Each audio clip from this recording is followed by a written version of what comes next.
Les amis, bienvenue dans ce nouvel épisode de Parole de coach. Aujourd'hui, j'ai la chance d'accueillir un coach assez particulier parce que la première fois qu'il m'en a parlé, ça m'a vraiment surpris. Je ne pensais pas qu'on pouvait justement accompagner là-dessus, mais ça va être très intéressant de l'entendre aujourd'hui. On va accueillir Charles Hutin qui est là aujourd'hui pour nous parler de son histoire dans Parole de coach et de parler justement de son activité. Charles, bonjour et bienvenue à toi. Salut Mehmet, merci. Très heureux de t'accueillir aujourd'hui. Donc, l'objectif ici, tu sais, c'est de parler avec notre audience et de raconter un peu le parcours que tu as eu pour faire le métier que tu fais aujourd'hui. Je préfère rien dire et te laisser l'annoncer parce que tu l'expliqueras déjà bien mieux que moi. Mais avant ça, si tu pouvais nous parler de toi et de ton parcours, de où tu viens et comment tu en es arrivé à faire ce que tu fais aujourd'hui. Ok.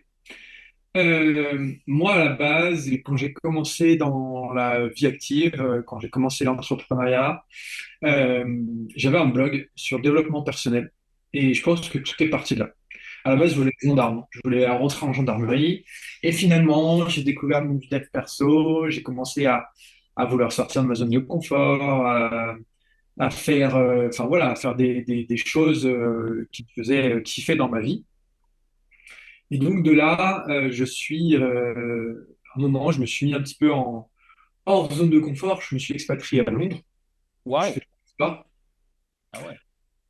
Je suis parti à Londres sans boulot, sans savoir parler Comme anglais. ça, sur un coup de tête? J'avais préparé quelques mois à l'avance quand même. D'accord. Je m'étais dit, l'année prochaine, c'était en 2011, je crois, 2000, ouais, 2011. Je terminais mes études, en gros. Je terminais un DUT, une licence pro en informatique. D'accord. Ok. Et j'avais découvert le marketing en ligne, j'avais découvert le blogging, le fait de créer des contenus, partager des choses, de créer une audience, enfin, tout ça. Du coup, je suis parti vivre à Londres à ce moment-là pour mettre un petit peu hors zone de confort. Je suis rentré un an plus tard. Et en fait, de là, j'ai monté des boîtes, j'ai monté des projets, j'ai fait du conseil. Et si tu veux, en 2004, enfin, quand je suis parti à Londres, j'avais une problématique, une pathologie de peau qui est mon activité aujourd'hui, qui est l'eczéma. Et donc, j'ai commencé à avoir de l'eczéma qui revenait quand je suis parti à Londres. De plus en plus fort avec le stress, l'alimentation que j'avais eue les années précédentes qui n'était pas forcément ultra top. Et en fait, avec le développement personnel, il y a un truc aussi dans lequel je suis assez vite rentré, c'était la gestion de ma santé et donc de mon alimentation. Parce que je sais que si je suis en santé, si j'ai une bonne alimentation, je vais avoir plus d'énergie et je vais pouvoir faire plus de choses, donc je vais devenir une meilleure version de moi-même.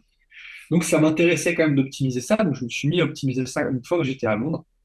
Mais l'eczéma a continué d'augmenter, de monter.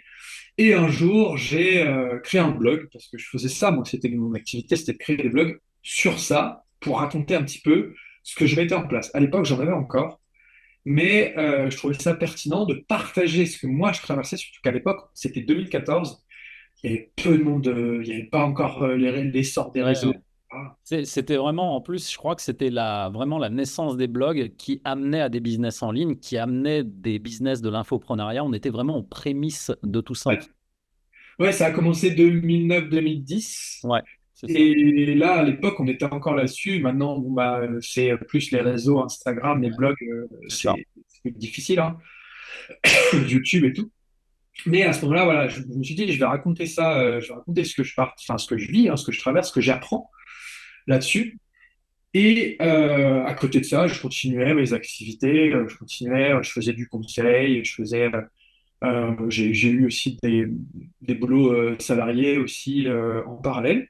Mais cette activité-là, j'ai toujours conservé, surtout pour partager. Et à un moment, j'ai eu de plus en plus de personnes. J'avais aussi créé un groupe sur Facebook qui s'appelle Soigner naturellement l'eczéma, dans lequel, pareil, je partageais des petits tips, des astuces que je pouvais découvrir. Puis c'était toujours très intéressant de pouvoir échanger avec les membres, parce qu'eux aussi, ils ont une expérience, eux aussi, ils ont des connaissances.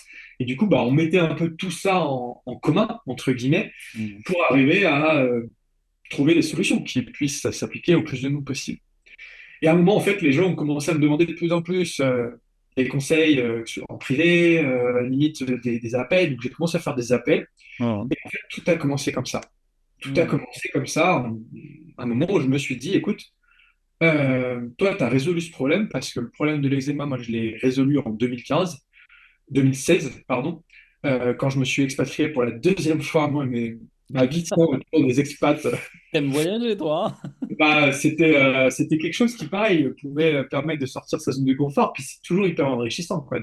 Ouais, en fait, c'était plus le challenge de sortir de ta zone de confort. C'est plus ça qui te challenge que le voyage finalement. Et Ouais. d'aller te challenger, à te mettre dans des environnements un peu différents. Est-ce que c'est ça aussi qui provoquait l'eczéma ou c'était l'alimentation dont tu parlais tout à l'heure? Le Bah, fait en de fait, sortir, tu vois, d'aller à l'étranger, etc. il y a un peu des deux parce que dans l'eczéma, émotionnellement, on parle d'un conflit de séparation. Et donc, Hmm. tu es séparé de quelqu'un, de quelque chose ou d'un lieu, d'une situation géographique. Hmm. Donc, effectivement, vu que l'eczéma était à son top quand je suis parti à Montréal, Ouais. je me suis expatrié à Montréal et qu'il est remonté quand je suis parti à Londres, je pense que ça jouait. Après, il n'y a pas que ça. Clairement, l'alimentation, les Mhm. quelques mois avant de partir à Montréal, était vraiment pas bonne. Je faisais plus de Mhm. sport. J'avais beaucoup de stress Ouais. lié à ça. Voilà, à ce moment-là, j'arrive à Montréal et je me dis, écoute, tu changes d'environnement, t'as plus tes potes, t'as plus tes Ouais. proches, donc du coup, les moments sociaux, c'est très facile de se concentrer sur soi et sur sa santé et sur sa vie, quoi. Mhm. Parce que t'as plus les choses qui vont te distraire et voilà, on va avoir envie de faire la fête, de boire un coup avec les copains ou de manger des choses que tu sais qui sont pas très bonnes pour toi. Donc je m'y suis mis, en 2 mois, j'avais plus rien. Là, je me suis fait un protocole hyper drastique parce que j'en avais marre, j'avais envie de solutionner le problème avec tout ce que j'avais appris les 5 années précédentes, Mhm. tous les bouquins et les formations que j'avais pu lire, faire. Alors ça, c'est intéressant parce que le protocole, tu l'as créé toi-même de Ouais, par les formations et de par ce que tu as compris en fait des livres, des ouais. formations que tu as eues. Et de ce que Ton j'ai appliqué propre sur moi. protocole. C'est toi Ouais, qui l'as créé. ouais, ouais. Ok. Ouais, Et en gros, je me suis fait un plan d'action. Je me suis fait mon plan d'action. Mhm. Je me rappelle, j'avais pris mon Mac, j'ai pris une note et je m'étais noté les actions. Tu sais, histoire d'avoir un truc qui Ouais, soit ouais. structuré et carré et que tu puisses tirer le ferré. Et en gros, coucher sur le papier tout ce que j'avais appris et qui faisait sens, pas à faire des trucs dans le vide, mais toutes les choses qui pouvaient faire sens par rapport à tout ce que j'avais pu expérimenter et apprendre au cours des années précédentes. Mhm. Donc j'ai fait ça. Je me suis remis au sport, j'y allais 6 7 fois par semaine. En plus de ça, il y avait un spa dans ma salle de sport. Je m'étais pris une salle de sport haut de gamme, donc du coup, enfin, c'était bien parce qu'il n'y avait pas grand monde, je pouvais bien m'entraîner. Et à ce moment-là, bah, j'avais plus qu'à appliquer. Ma femme était en formation parce elle est infirmière. Et donc, au Canada, il fallait qu'elle, même si elle était diplômée en France, il fallait qu'elle passe une sorte de diplôme d'équivalence pour connaître un petit peu leur méthode, s'adapter à leur méthode. Donc, à ce moment-là, elle était très, très prise par le boulot. Donc, c'est moi qui faisais tout à la maison. Et ça tombait bien parce que du coup, je pouvais choisir ce qu'on mangeait Mhm. euh, et cuisiner des trucs que je savais qui étaient bons pour moi. Donc, même elle, ça lui a fait du bien. Et pendant 2 3 mois, c'était début octobre, je crois que j'ai démarré. Et je me souviens qu'à Noël, j'avais retrouvé une peau complètement clean. Et Waouh. donc de là, j'ai commencé à en parler un peu plus, avec plus d'aisance sur les réseaux, à Mhm. montrer un petit peu mon exemple et mon cas, forcément. Ouais. Même si ce n'était que mon expérience à moi, ben voilà.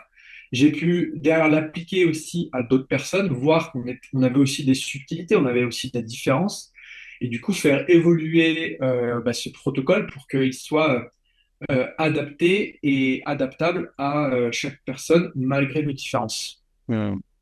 Et ça, là-dessus, quand tu vois les personnes, c'est-à-dire bah, les différences aussi au niveau morphologique, tout ça, est-ce que toi, tu t'es formé à des outils d'accompagnement, de coaching ou de thérapie pour aller peut-être justement aussi guérir ce qui se passe là-dedans? Parce que je suppose que, tu vois, tu parlais de déracinement parce que tu changes d'un endroit à un autre, il y a forcément des répercussions peut-être internes. Est-ce que tu as eu, toi, un cadre peut-être dans ta pratique ou tu as trouvé un cadre dans un des métiers, coach, thérapeute, etc., où tu as continué avec ton protocole à toi que tu as eu justement après ces longues années de formation? En fait, mon protocole, j'ai jamais cessé de le faire évoluer par rapport à ce que j'apprenais. Hmm. Et aujourd'hui, quand j'intègre quelqu'un à l'accompagnement, Mhm. pas juste pour se débarrasser de l'eczéma. Hmm. C'est-à-dire que moi, je travaille avec les gens qui ont de l'eczéma parce que c'est ma mission de vie, parce que moi j'en ai eu et que ça fait sens pour moi de travailler avec eux. Mais en Ouais, vrai, la personne, bien évidemment, qui vient pour faire partir son eczéma, mais ouais, en réalité, ça va beaucoup plus loin que ça. C'est accepter à dire non à certaines choses qui l'empêchent d'avoir une vie qui lui plaît. C'est ouais. peut-être des fois quitter son boulot, se séparer d'un conjoint ou d'une conjointe toxique, Hmm. c'est peut-être couper les ponts ou renouer avec ses parents parce qu'il y a des trucs qui se sont passés. On fait bouger pas mal de choses. Et ça, c'est tout venu de mon expérience.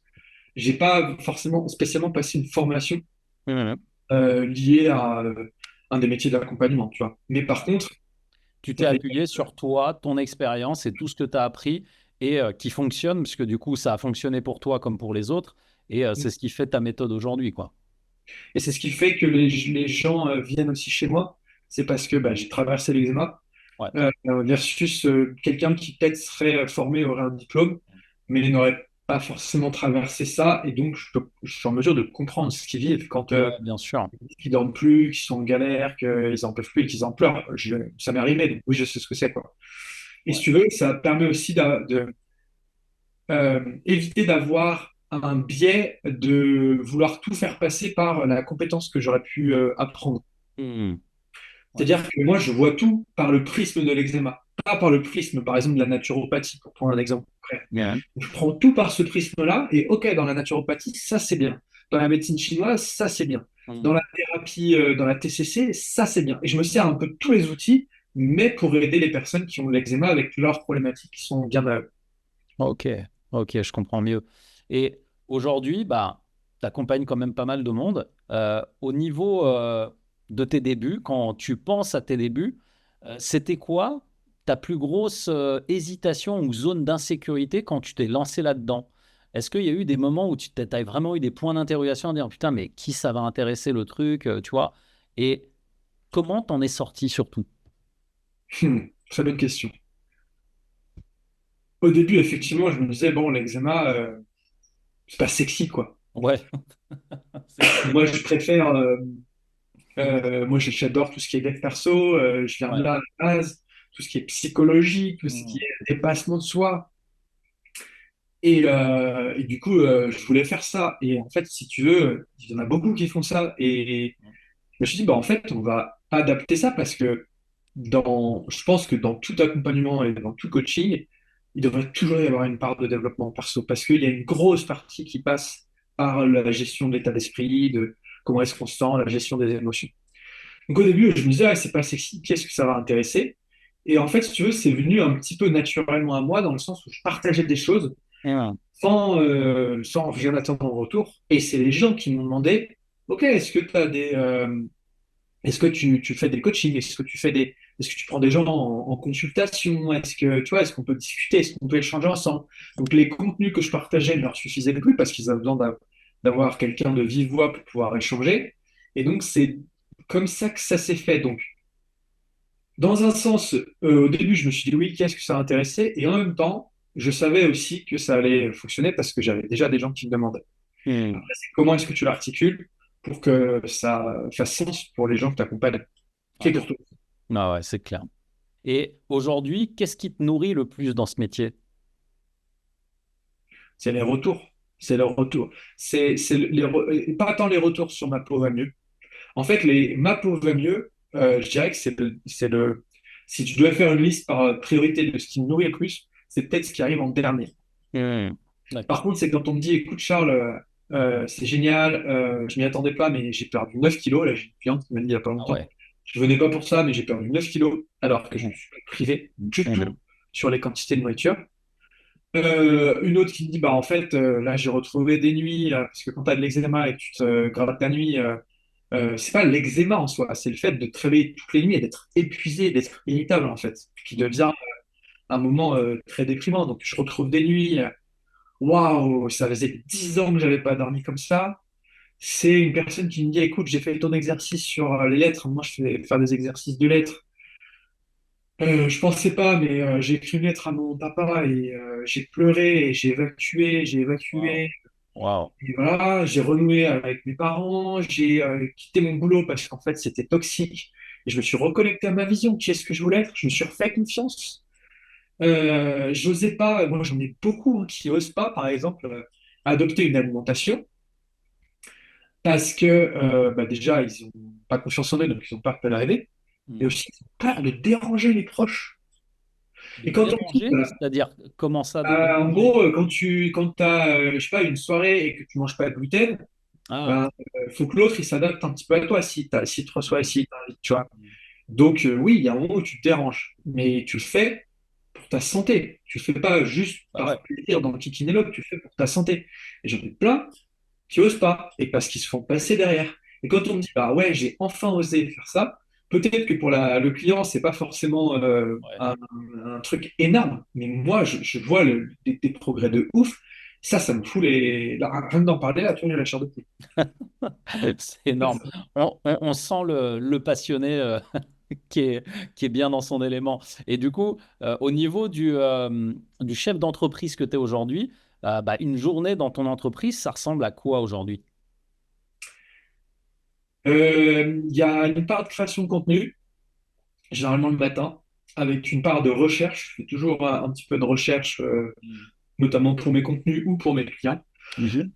Ensuite, il va y avoir un moment de point, d'appel, de visio, soit avec des personnes qui veulent potentiellement rejoindre l'accompagnement, soit avec des personnes qui savent pas trop où elles en sont, elles ont besoin de faire un état des lieux.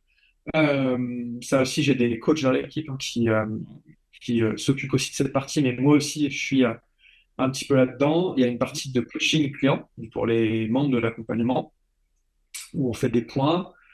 Euh, et après, il y a une partie administrative, voilà, marketing, quoi. Mm. Et dans toutes ces sphères, est-ce qu'il y en a un justement où tu penses que bah voilà, quand on se lance dans les métiers de l'accompagnement, bah je sais pas si tu avais quelqu'un qui se lançait là-dedans, quel conseil tu lui donnerais, notamment par rapport à cette casquette de chef d'entreprise?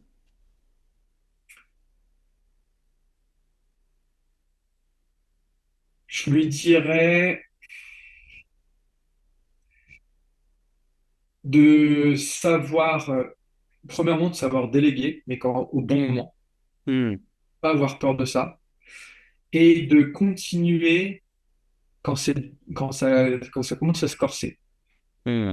Ouais. Et souvent, quand on se lance dans ce genre de métier-là, au début, ou quand on se lance dans l'entrepreneuriat tout court, au début, on a tout l'optimisme Ouais.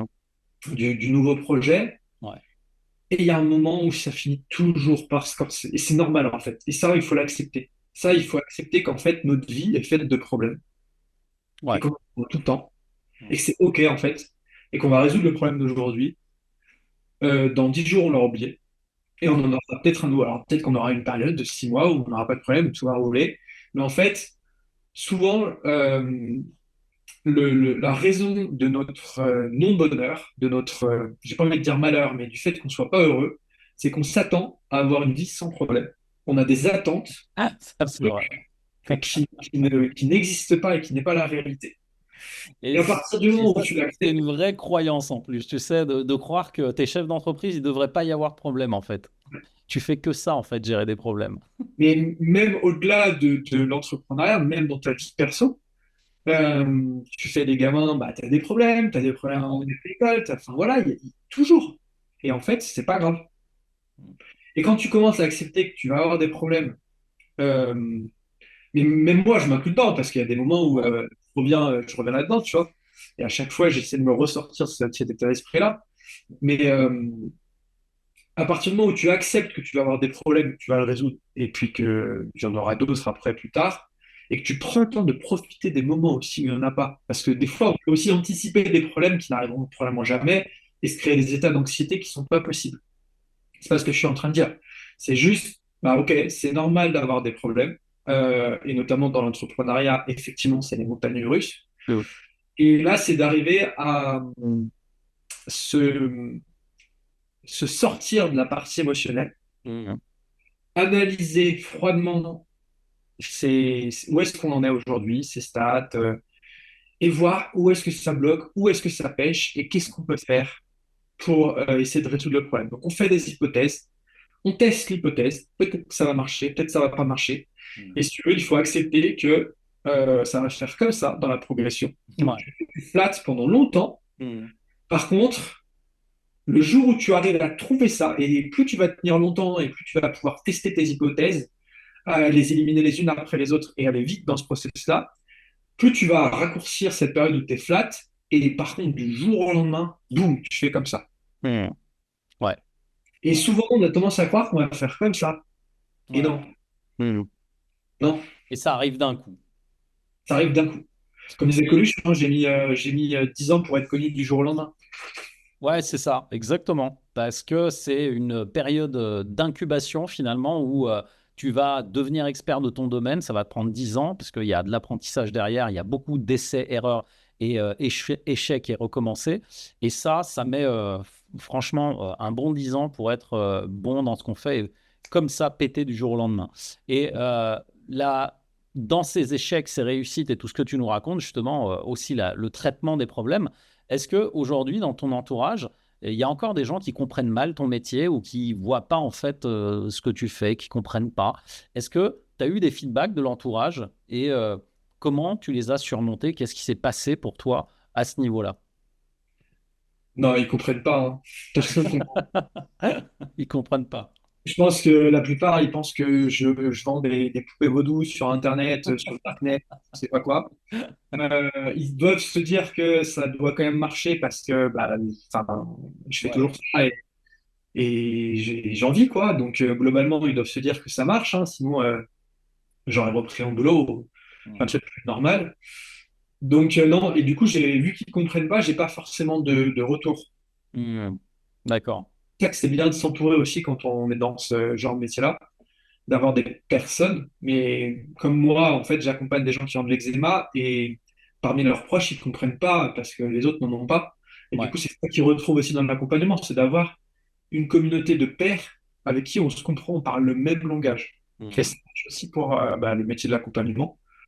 Et c'est ça que je trouve, enfin, en tout cas pour moi, hyper important de pouvoir échanger avec des personnes qui nous comprennent et qui en sont au même stade que toi. C'est-à-dire que tu peux avoir d'autres coachs, mais qui sont soit plus avancés, soit un peu, enfin, qui ont démarré après toi, qui sont un peu derrière. Et du coup, bah, je le vois moi, parfois quand j'avance un peu plus vite que certains autres avec qui à un moment bah, j'avais des bonnes discussions, on se comprenait, et bah, après je vois qu'il y a une scission qui se forme, et c'est normal, Hmm. parce que bah, du coup on parle plus le même langage, les problèmes qu'on rencontre à ce moment-là ne sont plus les mêmes que les autres. Effectivement.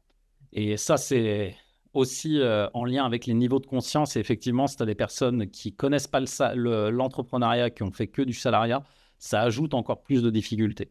Écoute, moi, j'arrive au terme des questions que j'ai à te poser et j'ai un dernier truc à te demander, mais ce sera à la fin et c'est la première fois que je le fais, je vais le faire avec toi. Avant ça, c'est quoi ton actualité du moment? Si les personnes qui t'ont vu aujourd'hui, qui ont peut-être de l'eczéma et qui veulent bosser avec toi, ils te retrouvent où et comment ils peuvent bosser avec toi? Alors, sur Instagram, principalement, donc instagram.com/eczema, ECZEMA, underscore atopique. Je pense que tu mets le. On va mettre tous les liens en dessous de la vidéo, évidemment. Moi, je suis principalement sur Instagram. Et s'ils veulent bosser avec moi, il y a un lien dans ma bio sur Instagram. Super. Et ils vont là-bas et ils prennent rendez-vous avec toi. Ouais, voilà. Magnifique. Écoute, merci beaucoup, Charles.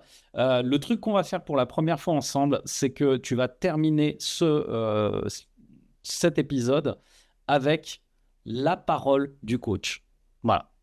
C'est toi qui donnes la dernière parole du coach à la fin de l'émission. Ce serait Impeccable. quoi la parole que tu voudrais donner ici? Sortez de votre putain de syndrome de l'imposteur.